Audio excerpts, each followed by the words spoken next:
Hello guys, आज के lecture में हम बात करेंगे स्टोइशियोमेट्रिक एनालिसिस की।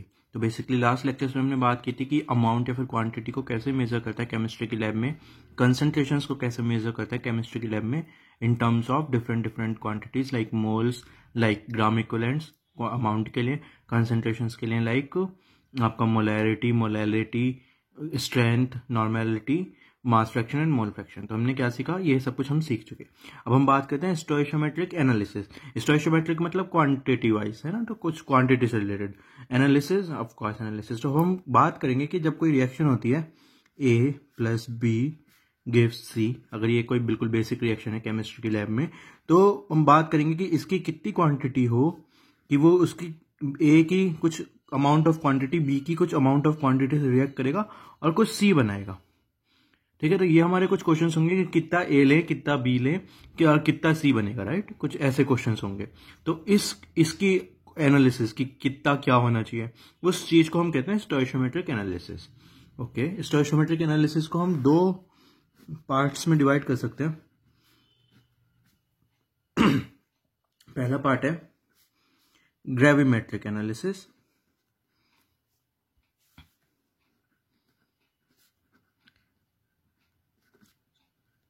एंड दूसरा पार्ट है वॉल्यूमेट्रिक एनालिसिस। दूसरे वाले का तो नाम से समझ में आता है, कुछ वॉल्यूम से रिलेटेड होगा, कुछ लिक्विड से रिलेटेड होगा, वगैरह वगैरह। ओके, ग्रेविमेट्रिक एनालिसिस में क्या आता है, ग्रेविमेट्रिक एनालिसिस में दो पार्ट आते हैं, ए और बी। जैसे ग्रेविमेट्रिक एनालिसिस को एक और तरीके से कह सकते हैं, पहले जैसे हो गया एनालिसिस ऑफ ड्राई स्टेट।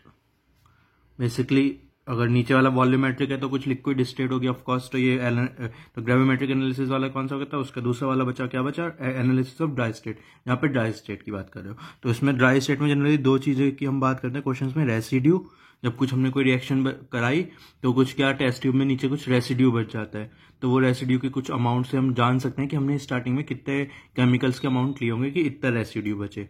तो हम रेसिड्यू वाली बात करते हैं ग्रेविमेट्रिक एनालिसिस में। और हम बात करते हैं दूसरी वाली, गैसेस इवॉल्व्ड। जब हम केमिस्ट्री में की लैब में करवाते हैं रिएक्शंस तो कुछ गैसेस निकलती हैं, राइट। जैसे हाइड्रोजन गैस निकलती है जब हम HCl एसिड और कुछ मेटल की हम रिएक्शन करवाएंगे, तो बेसिकली हाइड्रोजन गैस निकलती है। तो वो हाइड्रोजन गैस क्या आ गई, सबसे बिल्कुल बेसिक एग्जांपल है कि एसिड प्लस मेटल और एसिड की जब हम कुछ रिएक्शन करवाते हैं तो प्लस हाइड्रोजन गैस निकलती है, कुछ कंपाउंड बनेगा और हाइड्रोजन गैस इवॉल्व होती है, राइट। तो ये कि कितनी हाइड्रोजन गैस निकली, अगर हम ये हाइड्रोजन गैस की क्वांटिटी जितनी इवॉल्व हुई उसे हम मेजर कर सकते हो किसी तरीके से, तो हम क्या जान सकेंगे कि उससे हमें ये पता चलेंगे कि हमने एसिड कितने लिया था, मेटल कितने लिया था, जो हमारा आंसर आया, जो हमारा कंपाउंड बना वो कितना बना। तो हम इनकी क्वांटिटीज को जान सकते हैं कितनी, अगर हम इस चीज को हाइड्रोजन गैस कितनी इवॉल्व हुई उसे मेजर कर सके। तो बेसिकली ग्रेविमेट्रिक एनालिसिस में हम यही करते हैं कि हम जो रेसिड्यू बचता है या फिर जो हाइड्रोजन मतलब जो भी गैस इवॉल्व होती है उनको मेजर करते हैं किसी तरीकों से, और बाकी पीछे का हम सारा निकाल सकते हैं, क्योंकि ये हम क्या कहते हैं एनालिसिस में, स्टोइशियोमेट्रिक एनालिसिस से हम ये सब कुछ निकाल सकते हैं कि क्वांटिटीज रिलेटेड होती है। कैसे होती है अभी थोड़ा सा आगे बताऊंगा, लेकिन ये आपका मतलब बेसिक क्या हो रहा है, ये मतलब आपको आइडिया दे रहा हूँ कि क्या कर रहे हैं। ये स्टोइशियोमेट्रिक एनालिसिस में हम एनालिसिस कर रहे हैं कि क्वांटिटीज की, कि केमिस्ट्री की कौन कौन से केमिकल कितने कितने आपस में रिएक्ट करते हैं और कितना बनाते हैं प्रोडक्ट। तो ये हम बात कर रहे हैं, उसमें हम दो तरीके की एनालिसिस की बात करेंगे, ग्रेविमेट्रिक और वॉल्यूमेट्रिक। वॉल्यूमेट्रिक नाम से समझ में आ रहा है कि कुछ सॉल्यूशन वगैरह होगा, लिक्विड वगैरह होगा, और ग्रेविमेट्रिक ड्राई स्टेट की एनालिसिस होती है। ड्राई स्टेट की एनालिसिस में दो पार्ट हो सकते हैं, रेसिड्यू वाला पार्ट और गैसेज इवॉल्व वाला पार्ट, जनरली ये वाले पार्ट्स होते हैं, इनकी बात करते हैं। तो ये हमारा बेसिक एक आपको ओवरव्यू हो गया स्टोइशियोमेट्रिक एनालिसिस के लिए। ओके, तो अब मैं आपको ये बताऊंगा कि कैसे मैं क्वांटिटीज की बात कर रहा था कैसे करेंगे, लेकिन उससे मतलब किससे स्टार्ट करते हैं, ग्रेविमेट्रिक एनालिसिस से स्टार्ट करते हैं। ग्रेविमेट्रिक एनालिसिस से स्टार्ट करते हैं, इसके अंदर मैं आपको बताऊंगा कि हम कैसे काम करेंगे। एनालिसिस से स्टार्ट करते हैं। ओके, तो जब कोई रिएक्शन हो रही है मान लो, और तो हम अब उसका एनालिसिस कर रहे हैं, ग्रेविमेट्रिक एनालिसिस कर रहे हैं। ओके, तो क्या क्या स्टेप्स होंगे जो हम फॉलो करेंगे। तो सबसे पहला स्टेप होगा फॉर्मुलेट ए केमिकल रिएक्शन। सबसे पहले जो भी हमारे रिएक्शन हो रही होगी उसका हम ए, बी और सी बेसिकली जो भी होगा, फॉर्मुलेट ए केमिकल रिएक्शन। तो जो भी रिएक्शन हो रही होगी, केमिकल जो रिएक्शन होगी उसे हम लिखेंगे बेसिकली A+B गिव्स C इस टर्म में। सेकेंड पार्ट क्या करेंगे, सेकेंड पार्ट करेंगे उसे बैलेंस करेंगे, इस इक्वेशन को बैलेंस करेंगे, बैलेंस्ड इक्वेशन। ओके, ये भी नॉर्मल पार्ट है। तो हमने इक्वेशन पहले लिखी, केमिकल इक्वेशन जो कि हो रही है रिएक्शन हमारी उसके बाद उस इक्वेशन को हमने बैलेंस किया, केमिकल रिएक्शन इक्वेशन। जो केमिकल रिएक्शन हो रही है उसकी इक्वेशन हमने पहले फॉर्मुलेट करी और फिर उस इक्वेशन को हमने बैलेंस किया। उसके बाद थर्ड पार्ट क्या, थर्ड पार्ट है बेसिकली बैलेंस करने के बाद एनालाइज करेंगे। क्या एनालाइज करेंगे, एनालाइज करेंगे द रिएक्टेंट्स एंड प्रोडक्ट्स। जो रिएक्टेंट्स हैं और प्रोडक्ट्स हैं उनको एनालाइज करेंगे, रिएक्टेंट्स एंड प्रोडक्ट्स को एनालाइज करेंगे with respect to their stoichiometric coefficient. Balance करने के बाद जो स्टोइशियोमेट्रिक कोफिशिएंट होते हैं, स्टोइशियोमेट्रिक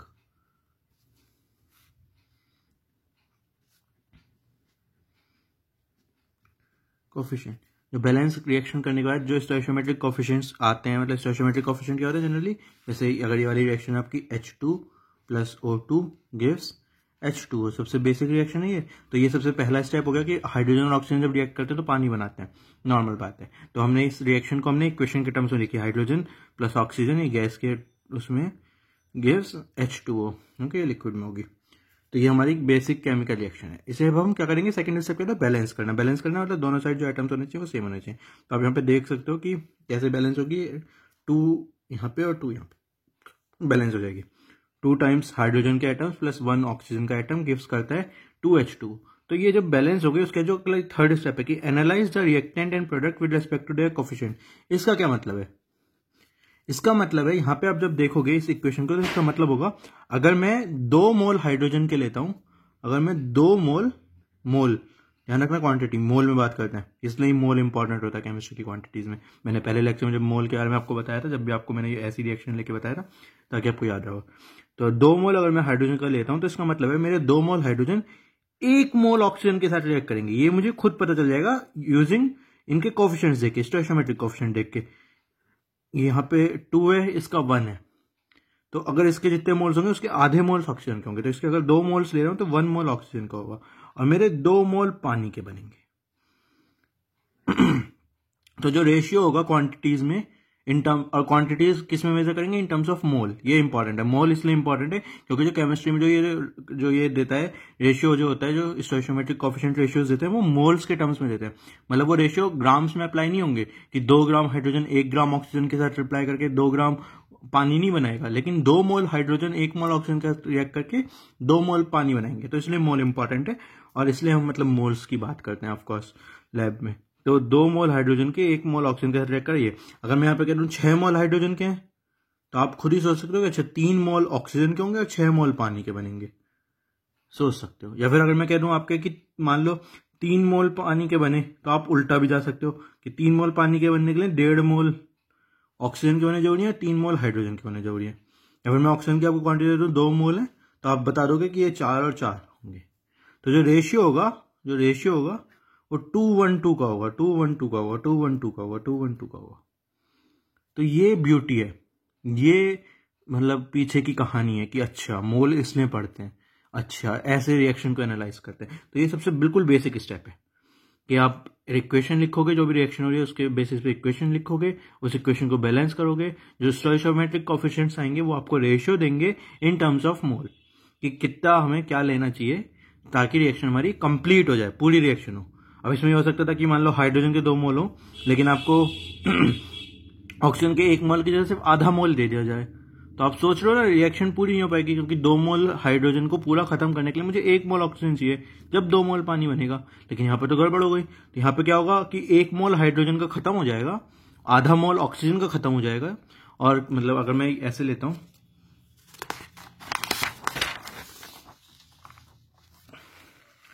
कैसे लेता हूं, अगर मैं लेता हूं कि हाइड्रोजन था, ऑक्सीजन था और मुझे क्या दे रहा है, पानी दे रहा है, राइट। हाइड्रोजन ऑक्सीजन मुझे पानी दे रहा है, ये मेरी बैलेंस इक्वेशन है। मैं कह रहा हूं कि मुझे क्वेश्चन में गिवन है कि 2 मोल हाइड्रोजन के मुझे क्वेश्चन में गिवन है और आधा मोल ऑक्सीजन का मुझे क्वेश्चन में गिवन है। ये निकाल नहीं रहा मैं, ये मुझे गिवन है। और मुझसे पूछा भाई ये रिएक्शन में क्या होगा, ये दोनों जब रिएक्ट कर रहे हैं, मान लो रिएक्शन की जो कंडीशंस हैं वो सेटिस्फाइड है, ये दोनों रिएक्ट कर रहे हैं, ये मुझे पता है।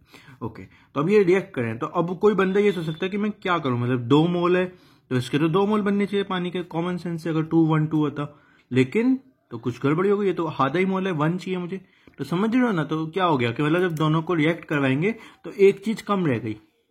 इसके 2 मोल को पूरा खत्म करने के लिए 1 मोल ऑक्सीजन चाहिए था, जब जाके 2 मोल पानी के बनते हैं। लेकिन यहाँ पे ऐसा नहीं हुआ, यहाँ पे ऑक्सीजन की क्वांटिटी कम है। तो क्या होगा, ये जो आधा मोल ऑक्सीजन है ये सिर्फ हाइड्रोजन का 1 मोल खा पाएगा। तो क्या होगा, यहाँ पे 1 मोल बच जाएगा, यहाँ पे 0 मोल हो जाएगा, और इसका आधा मोल इसका 1 मोल खा के इसका 1 मोल बनाएगा। ठीक है ना। तो ये मेरी बाद में क्वांटिटीज बचेंगी। अगर मेरा टाइम t = 0 पे ये था, 0 सेकंड पे मेरे पास ये क्वांटिटीज थी, और रिएक्शन मुझे पता है हो रही है, और कुछ टाइम t = t' पे ये फाइनली जब रिएक्शन खत्म हो जाएगी तो ऑक्सीजन तो पूरा खत्म हो जाएगा, लेकिन हाइड्रोजन कुछ बच जाएगा और पानी कुछ बन जाएगा। तो ये मतलब समझ में आएगा ना। पहले तो मैंने बिल्कुल बेसिक ऐसे करवाया कि आपको बस एक ही क्वांटिटी गिवन है और आपसे बाकी दोनों क्वांटिटीज पूछ ली। उसका मतलब है कि आपको ये दे रखा है कि हमारे पास सफिशिएंट क्वांटिटीज है, पूरा हमारा बजट बड़ा अच्छे से, आपको 2 मोल हाइड्रोजन दे दी और आपसे बोला कि अच्छा तुझे जितनी ऑक्सीजन चाहिए इसे रिएक्ट करवाने के लिए तू ले ले और मुझे बता दे कितना पानी बना।